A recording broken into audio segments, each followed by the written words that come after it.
하루는 예수님께서 제자들에게 너희는 나를 누구라고 생각하느냐 이렇게 물으셨습니다. 베드로가 다른 제자들을 대표해서 주는 그리스도시요 하나님의 아들입니다 라고 바르게 대답했습니다. 그러자 예수님께서 베드로를 칭찬하셨습니다. 너는 반석이라 네 위에 내 교회를 세우리라 이렇게 말씀하셨습니다. 그러나 잠시 후에 베드로는 아마도 그의 일생에서 가장 험한 질책을 예수님께 받습니다. 예수님께서 베드로를 향해 사탄아 내 뒤로 물러가라 라고 말씀하셨기 때문입니다. 이처럼 예수님은 베드로를 가리켜 반석이라고 칭찬하시기도 하고 사탄이라고 책망도 하셨습니다.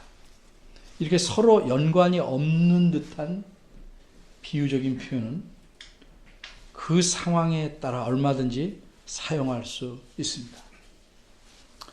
우리가 몇 주째 공부하고 있는 요한계시록 11장 1절에서 13절에서도 교회에 대해서 서로 연관이 없어 보이는 두 개의 비유적 표현이 사용됩니다. 1절, 2절에서는 교회를 가리켜 하나님의 성전이라고 표현했고 3절과 4절에서는 교회를 가리켜 두 증인이라 표현하고 있습니다. 오늘은 본문을 5절에서 13절로 잡았습니다. 이 두 증인의 현재와 미래에 대해서 두 가지로 생각해 보려고 합니다. 그런데 오늘 설교에서는 두 개 다 하기는 너무 길어서 첫째 것만 말씀드리도록 하겠습니다. 첫째는 두 증인의 고난과 죽음, 둘째는 두 증인의 부활과 승천입니다. 첫째입니다. 두 증인의 고난과 죽음. 고난과 죽음, 부활과 승천. 이 네 가지를 생각하면 여러분은 자연히 누구를 떠올리십니까? 그렇죠. 예수님입니다. 이 네 가지는 예수님의 생애를 압축한 표현이 될 수 있습니다. 그러면 두 증인이 고난과 죽음을 겪었고 부활하여 승천하였다고 해서 이 두 증인이 예수님일까? 그렇지 않죠. 보면 두 증인은 또 죽습니다. 예수님이 또 죽고요? 아니죠. 이렇게 네 가지 편만 보고 예수님이라고 이해하려는 것은 마치 사람의 얼굴은 확인하지 않고 같은 무늬의 옷을 입었다고 해서 언제나 동일한 사람이다. 이렇게 단정하는 것과 마찬가지입니다. 이 두 증인은 여러 번 설교에서 말씀드렸듯이 교회입니다. 교회를 나타내는 비유적 표현입니다.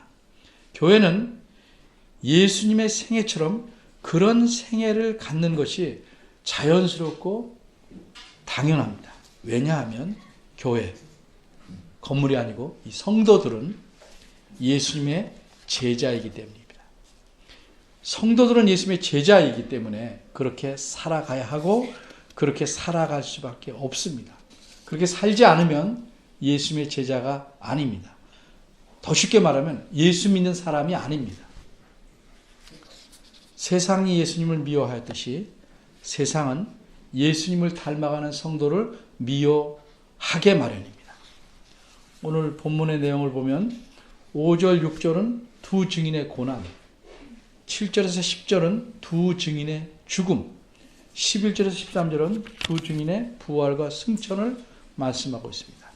이제 5절과 6절부터 살펴보겠습니다. 방금 제가 5절과 6절에서 두 증인의 고난, 바꿔 말해서 교회의 고난에 대해서 말씀하고 있다. 이렇게 말했습니다. 그런데 5절과 6절을 자세히 보면 그렇게 보이진 않습니다. 오히려 이 두 구절은 두 증인의 고난이 아니라 그와는 반대로 두 증인이 가진 대단한 능력과 권세를 말씀하는 것 같습니다. 5절을 보면 저희의 입에서 불이 나오고 6절을 보면 하늘을 닫아 비 오지 못하게 하고 물이 변해 피가 되기도 하고 원하는 대로 어느 때든 여러 가지 재앙으로 땅을 칠 것이다. 이렇게 말씀하고 있기 때문입니다. 그럼 이 두 구절을 어떻게 이해해야 할까? 요한계시록 본문을 외우지 않는 분은 성경을 보면서 따라오십시오. 외우시는 분 없죠? 네, 잘 따라오시기 바랍니다. 사실 이 두 구절의 내용 때문에 여러 학자들이 이 두 증인을 어떤 특정한 두 사람으로 보려고 합니다. 구약성경 열왕기하 1장에 보면 하늘에서 불이 내려오게 한 선자가 있었습니다. 그 선자 이름은 엘리야입니다. 북왕국의 왕이 군사들을 보내서 이 선자를 잡아오게 합니다. 그런데 그를 잡으러 갔던 장교와 그의 부하 50명이 불에 타 죽었습니다. 두 번씩이나 이런 끔찍한 일이 생겼습니다. 엘리야 선지자가 하늘에서 불이 내려오게 해서 그들을 불태워버린 겁니다. 또 엘리야 선지자는 북왕국에 수년 동안 비가 내리지 않게 했습니다. 열왕기상 17장입니다. 또 우리가 잘 아는 바대로 모세는 애굽왕 앞에서 나일강의 물을 피로 변하게 했습니다. 뿐만 아니라 개구리 이파리, 악질 독종, 우방메뚜기 암흑 이런 재앙들이 애굽 땅에 임하도록 했습니다. 그래서 여러 학자들은 이 두 증인을 엘리야와 모세라고 보려고 합니다. 이런 입장이 여러분 보기에는 어떻습니까? 맞는 것 같습니까? 틀리는 것 같습니까? 목사님이 말하는 틀을 보면 맞는 것 같지 않은데 여기는 말씀과 비교해보면 맞는 것 같죠. 아무 생각이 없다고요? 두 증인은 엘리야와 모세이다 보는 입장이 과연 타당할까? 타당하지 않으면 어째서 타당하지 않을까? 먼저 우리가 듣는 말이나 써있는 글을 어떻게 이해해야 하는지, 그대로 봐야 되는지 좀 돌려서 비유적으로 이해해야 하는지를 판단해야 됩니다. 우리 일상생활에서 거의 저절로 그 작업을 하고 있습니다. 근데 글을 볼 때는 조금 작업을 세밀하게 해야 됩니다. 그래야 이 글 쓴 분의 의도를 정확히 알 수 있기 때문입니다. 어떻게 하면 될까? 간단한 방법은 일단 그 말을 그대로 이해해서 말이 좀 안 통하고 이상하면 그때 비유적으로 이해하면 됩니다. 예수님께서 비유적인 표현을 잘 사용하셨는데 한 예로서 마태복음 5장 40절 보면 이렇게 말씀했습니다. 너를 송사하여 재판에 걸어서 속옷을 가지고자 하는 자에게 겉옷까지도 가지게 하라 이렇게 말씀했습니다. 이걸 그대로 들어야 될까요? 비유적으로 들어야 될까요?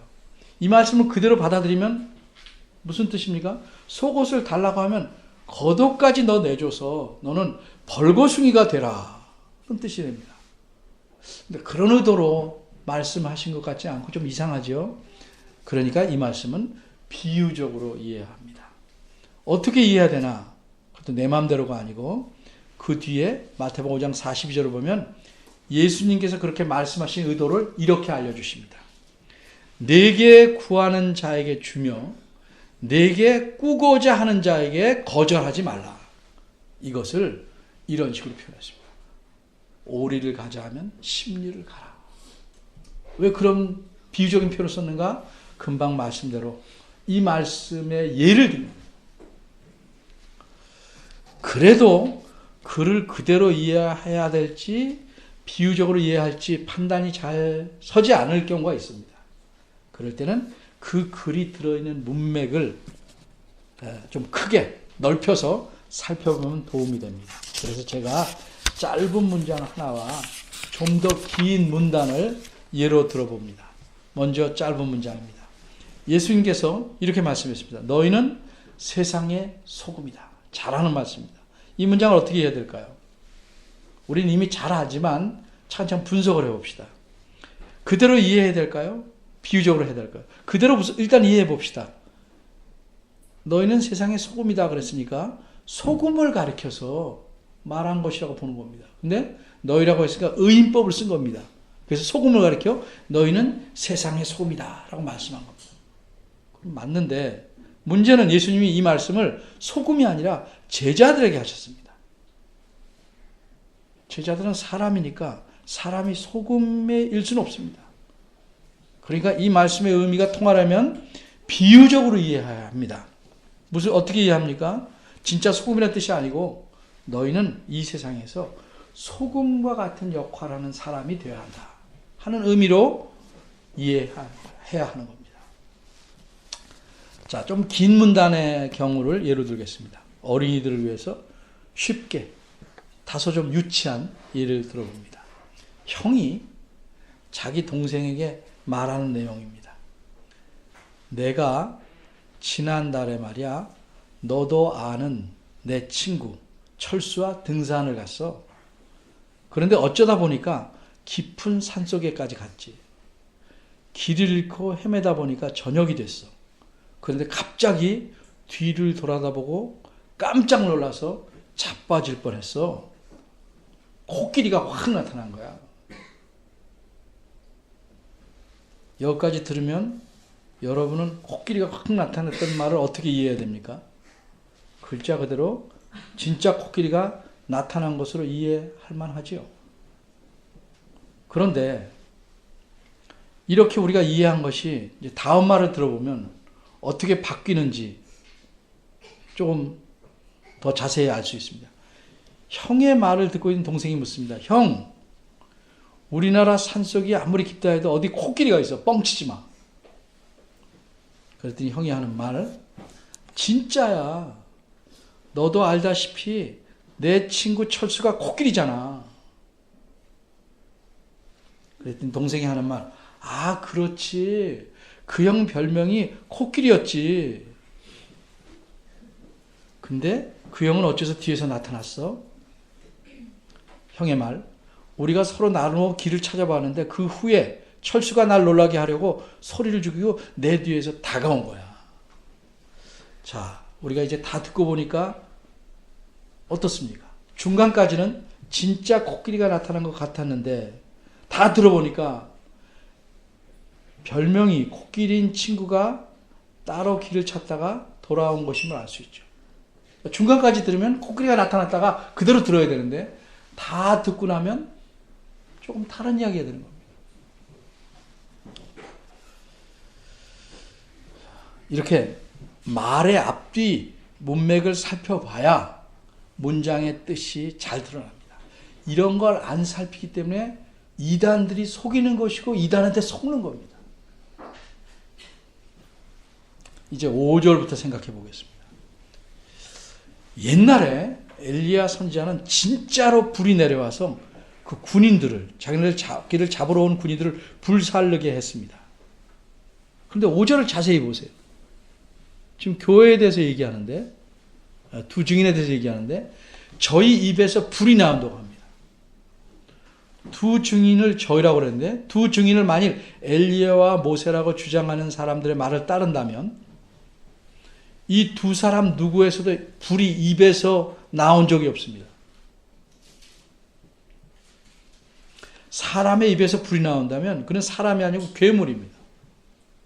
따라서 입에서 불이 나와 원수를 소멸할 것이다. 그런 말씀은 그대로 들으면 안 되고 비유적으로 이해해야 합니다. 또 6절을 보면 저희가 권세를 가지고 하늘을 닫는다 했습니다. 하늘을 어떻게 닫아요? 역시 비유적인데, 그런데 엘리야 선지자는 어쨌든 하늘을 닫아서 비가 안 오게 했습니다. 근데 모세는 그렇게 한 적이 없습니다. 두 증인이 엘리야와 모세라고 주장하는 분들이 또 옳지 않은 이유가 또 있는데, 성경 어느 곳에서도 이 두 분이 이 다음에 예수님의 재림 전에 온다고 한 것이 없기 때문입니다. 엘리야는 온다고 했습니다. 근데 언제냐? 좀 시기가 달라요. 구약의 말라기 4장 5절 6절을 보면 하나님께서 말씀하시길, 보라, 여호와의 크고 두려운 날이 이르기 전에 내가 선지자 엘리야를 너에게 보내리 라고 말씀했습니다. 여기서 말씀하는 선지자 엘리야는 진짜 엘리야가 하늘에서 온다는 의미가 아니고 그런 역할을 하는 사람이 온다는 뜻입니다. 그런데 이 엘리야는 이미 오래전에 2000년 전에 이 세상에 왔습니다. 예수님께서 세례 요한을 가리켜 만일 너희가 즐겨 받을진대 오리라고 한 엘리야가 곧 이 사람이다 라고 마태복음 12장 14절에서 말씀하시기 때문에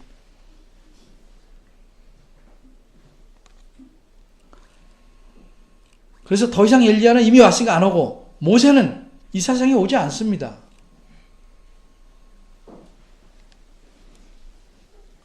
둘이 변화선에서 온 경우가 있죠. 재림전에 온다는 그런 가르침이 성경에 없습니다. 이 또 두 증인을 엘리야와 모세로 보는 주장이 옳지 않다는 데 대해 또 다른 이유가 있습니다. 7절을 보면 저희, 즉 두 증인이 짐승과 전쟁에 져서 죽습니다. 엘리야와 모세는 변화선에 예수님과 함께 나타났는데 그들은 영광스러운 몸, 부활한 몸을 가졌습니다. 부활한 사람이 근데 다시 또 죽어? 그런 가르침은 성경에 없습니다. 성경에 맞지 않습니다. 그러기에 이 두 증인을 엘리야와 모세로 보는 입장이 옳지 않습니다. 따라서 5절과 6절은 글자 그대로가 아니라 비유적으로 이해해야 합니다. 그럼 5절과 6절을 비유적으로 이해한다는 것은 어떻게 하는 것일까? 위에서 제가 예를 든 것처럼 너희가 세상의 소금이다 하는 말씀을 예수님이 제자된 이 세상에서 소금과 같은 역할을 해야 된다는 의미로 이해하는 것이 비유적으로 이해하는 겁니다. 그럼 5절, 6절을 어떻게 비유적으로 이해할까? 우선 앞뒤 문맥을 봅니다. 두 증인으로 표현된 교회는 3절을 보면 1260일 동안 이 세상에서 예언해야 합니다. 다시 말해서 하나님의 말씀을 세상에 전해야 합니다. 이것이 교회의 사명입니다. 그런데 이 기간 동안 교회는 아무 탈 없이 지낼 수 있는 것이 아니고 2절에서 말씀한 바대로 42달, 즉 1260일과 같은 기간 동안 짓밟힘을 받습니다. 교회가 하나님 말씀을 전하는 것은 마땅하지만 세상은 하나님 말씀을 듣기를 싫어합니다. 그러기에 세상은 성도들을 핍박합니다. 짓밟습니다. 어떤 때는 더 강하고 어떤 때는 약하고 어느 것에는 세고 어떤 것에는 덜 세지만 어쨌든 세상은 성도들을 핍박하고 짓밟습니다. 특히 10절을 보면 이 세상이 얼마나 교회가 전하는 하나님 말씀을 싫어하는지를 알 수 있습니다. 10절을 보면 이 두 선지자 누굽니까? 선지자는 예언한 사람입니다. 근데 이 두 선지자라고 그랬는데 3절을 보면 나의 두 증인이 예언하자 그랬어요. 그러니까 선지자 역할을 한다는 거죠. 그러니까 이 두 선지자라는 말은 3절의 말은 두 증인입니다. 더구나 또 7절을 보면 이 두 증인이 죽습니다. 그리고 10절에는 이 죽은 두 증인을 가리켜 이 두 선지라고 했으니까 두 증인이 두 선지자입니다. 10절에 보면 땅에 거하는 자들, 즉 하나님을 믿지 않는 자들이 저희의 죽음을 기뻐하고 즐거워하며 서로 예물을 주고받는다고 했으니까 두 선지자는 다른 사람이 아니고 죽은 두 증인입니다. 어째서 땅에 거하는 자들은 이 두 증인, 즉 두 선지자의 죽음을 다시 말해서 교회의 죽음을 뛸 듯이 기뻐합니까? 그 이유를 이렇게 말합니다. 땅에 거하는 자들을 괴롭게 하는 거로. 교회가 전하는 하나님 말씀이 사람들을 괴롭고 고통스럽게 하는 것입니다. 우리말 속담에 좋은 말도 3번 하면 싫다는 말이 있습니다. 교회는 뭐라고 말합니까? 너희는 죄인이다. 그렇게 살지 말고 회개하라. 예수님 믿지 않으면 하나님 심판을 받는다. 이런 말씀이 얼마나 듣기 괴롭습니까? 그러니까 세상 사람들은 하나님 말씀 듣고 괴로움을 당하는 겁니다. 근데 교회들이 하나님 말씀을 전하지 않고 세상이 기뻐하는 말을 하기에 힘씁니다. 잘 된다는 말, 복 받는다는 말, 어떻게 해도 하나님은 사랑이시니까 벌 주지 않는다는 말, 내 마음대로 자유롭게 살아도 된다는 말, 하나님이 너희를 자유롭게 하셨다는 말, 1년에 한두 번쯤은 예배에 빠져도 괜찮다는 말, 주일도 예배만 하면 내 마음대로 나머지는 마음대로 해도 좋다는 말, 하나님은 자비로우시니 동성애를 죄로 여기시지 않는다는 말 등등을 하면서 세상을 기쁘게 합니다.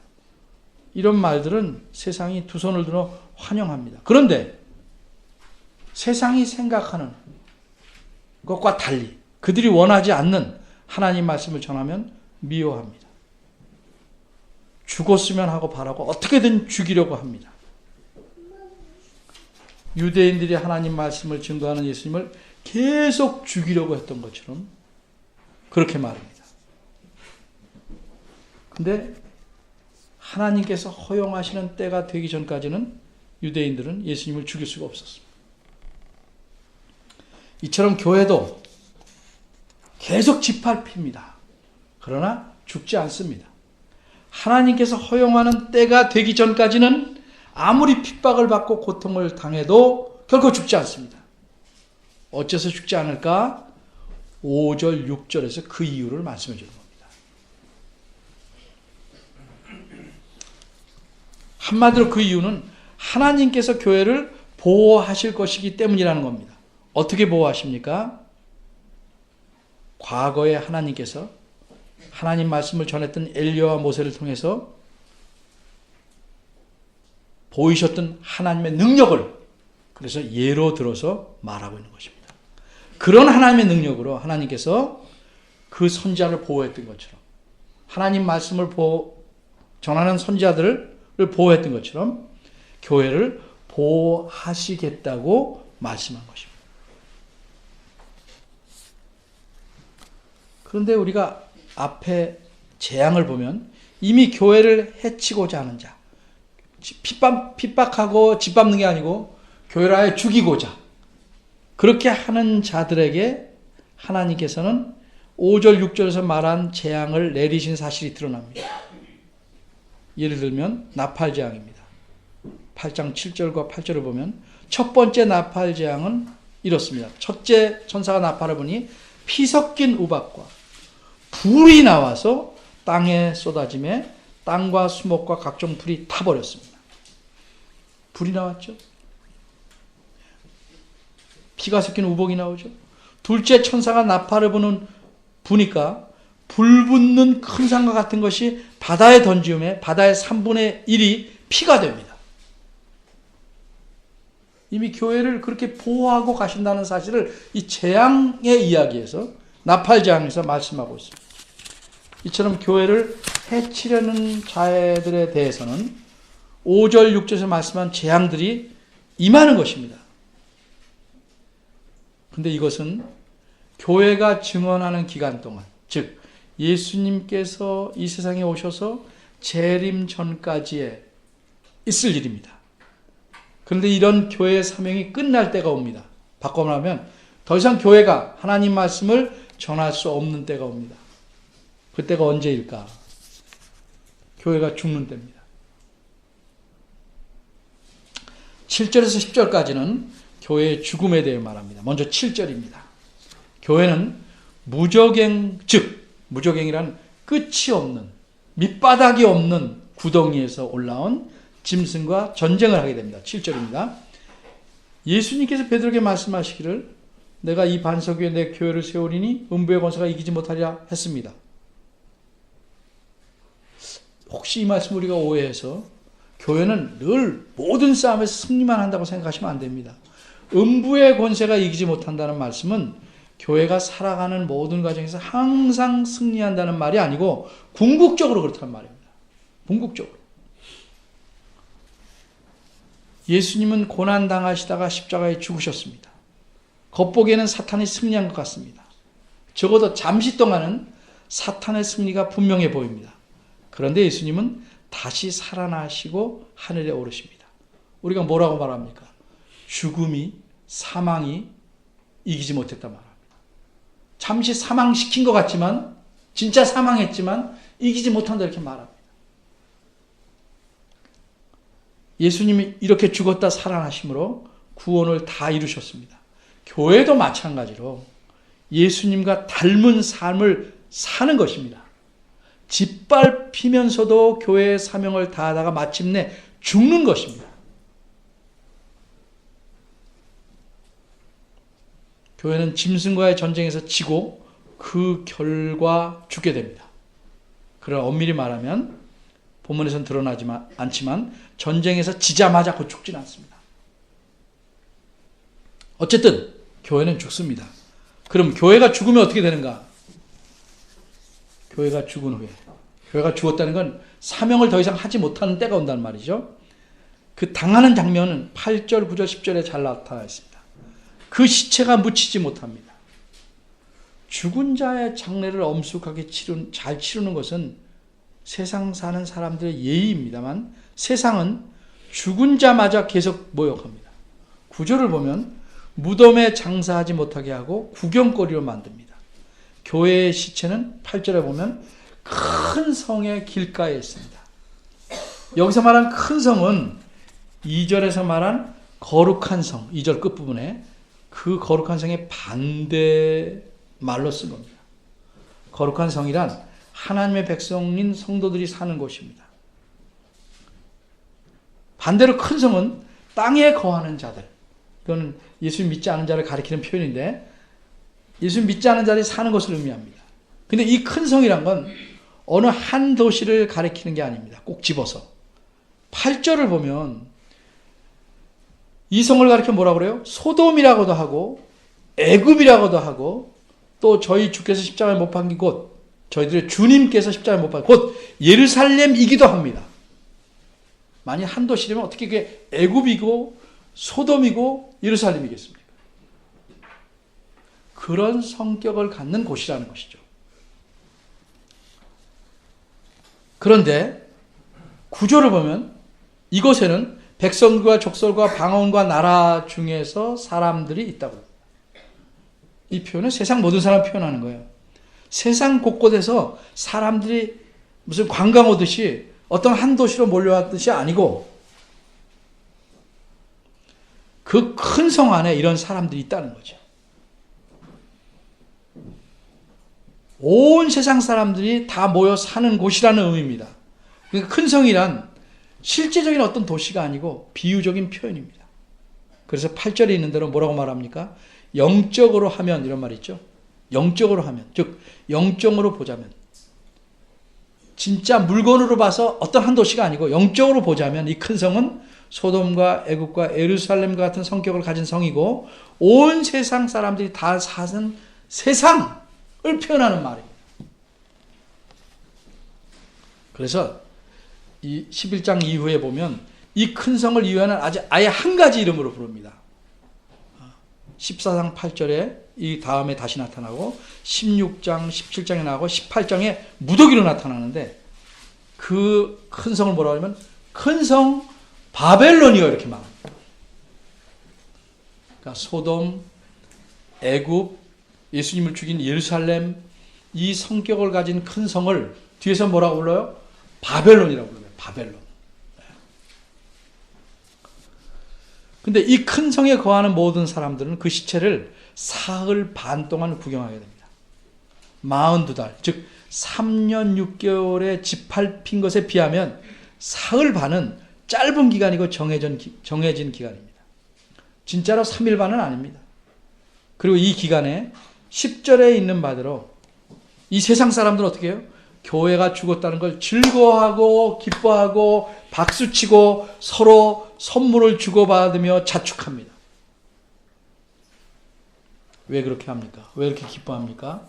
교회는 손에 박힌 가시 같았고 눈에 가시였으며 목에 걸린 가시 같았던 교회가 죽었기 때문입니다. 일단 이렇게 교회는 짐승에게 져서 죽습니다. 그럼 이 짐승은 누군가? 이 짐승이 사탄인가? 사탄은 아닙니다. 이미 13장에서 제가 설교했는데 사탄의 오른팔로서 13장 1절에서 8절에 나온 무시무시한 짐승입니다. 특히 13장 7절을 보면 이 짐승에 대해 뭐라고 말하냐면 또 권세를 받아 성도들과 싸워 이기게 되고 각 족속과 백성과 방언과 나라를 다스리는 권세를 받으니라고 말합니다. 이 자가 곧 누구냐? 예수님의 재림 전에 등장하게 될 적 그리스도입니다. 이미 세상에는 적 그리스도의 성격을 가진, 적 그리스도의 영을 가진 많은 사람도 있지만 적 그리스도 자신이 재림 전에 나타나게 될 것입니다. 이런 사실들에서 우리가 알아야 될 것 무엇일까? 또 이런 말씀을 하신 목적은 무엇인가? 그것은 이 요한계시록 쓴 요한의 시대에 사는 성도들뿐만 아니라 그 후에 살아오는 모든 성도들, 또 우리를 포함해서 예수님 때부터 재림 때까지 주님을 믿는 모든 성도들을 격려하라는 겁니다. 격려. 예수님 믿는 삶이라는 것은 고운 삶이 아닙니다. 쉬운 삶이 아닙니다. 자신의 삶을 통해서 또 입으로 복음을 전함으로써 주님을 증거하시는 것이기 때문에 이 세상에서는 고난과 핍박을 받을 수밖에 없는 삶입니다. 그러니 하나님께서 보호해 주심을 믿고 끝까지 고난을 이겨내라는 것이 이 말씀을 하신 목적입니다. 성도들은 하나하나 예수님의 닮은 꼴입니다. 예수님의 제자로 사는 한 이 세상에서 핍박과 고난을 받을 수밖에 없습니다. 그런데 우리는 예수님의 닮은 꼴로 살려고 하는 대신에 예수님을 믿어서 내가 바라는 복을 얻으려고 교회에 다니진 않는가? 어떤 사람은 아브라함처럼 부자가 되기를 원합니다.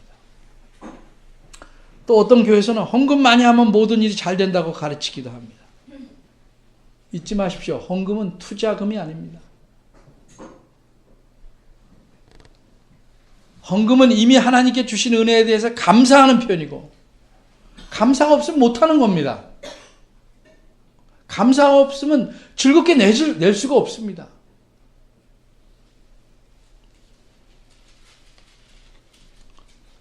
모든 것이 주님께서 주시고 주님의 뜻대로 쓰라고 맡긴 것이라는 사실을 표현하는 헌신의 표시로서 헌금을 드리는 겁니다.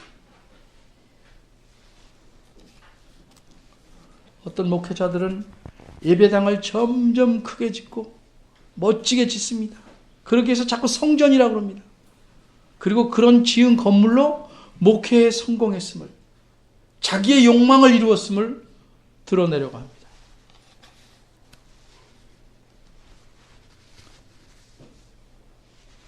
또 어떤 사람들은 예수님을 닮은 꼴이 아니고 이런 목회자를 닮은 꼴이 돼서 자신의 집을 넓히고 자신의 집을 채우고 세상의 기준대로 성공해서 자기가 예수를 잘 믿어서 복받는다를 세상에 자랑하려고 합니다. 뭐가 다릅니까?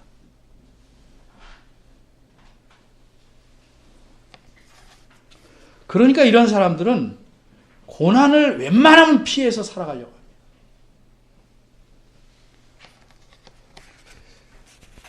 고난을 피하는 방법이 있습니다. 하나님 말씀대로 살지 않으면, 경건하게 살지 않으면 고난과 핍박이 없습니다.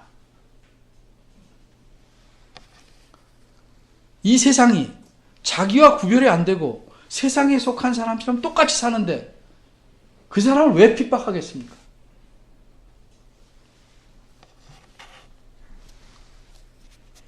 그런데 우리가 세상처럼 살라고 하나님께서 우리를 구원해서 자기 자녀로 삼은 것이 아닙니다. 어떤 사람은 이렇게 생각합니다. 내가 재물의 복을 받은 다음에 그 다음에 남을 돕자. 그게 유혹입니다.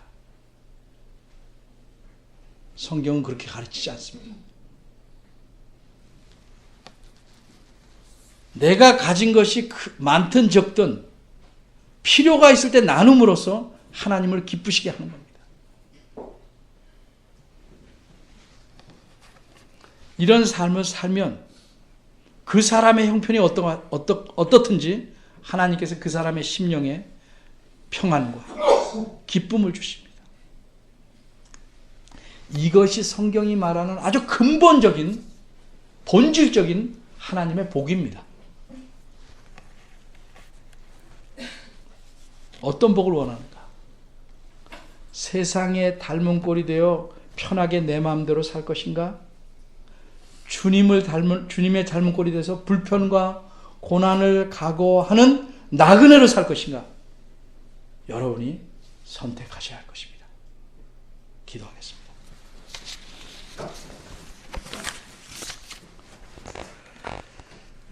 하나님, 우리를 사랑하시는 하나님, 그러나 우리를 보고 슬퍼하시는 하나님, 이 땅의 교회가 어쩌면 이렇게도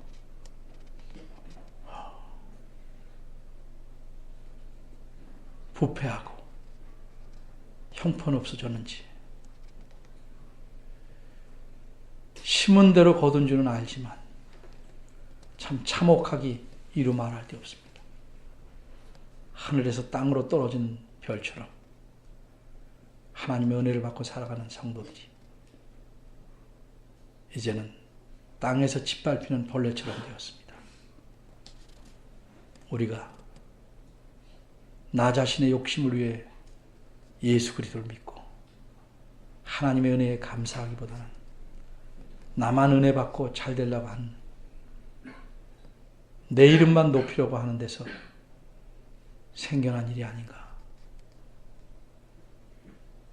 생각합니다.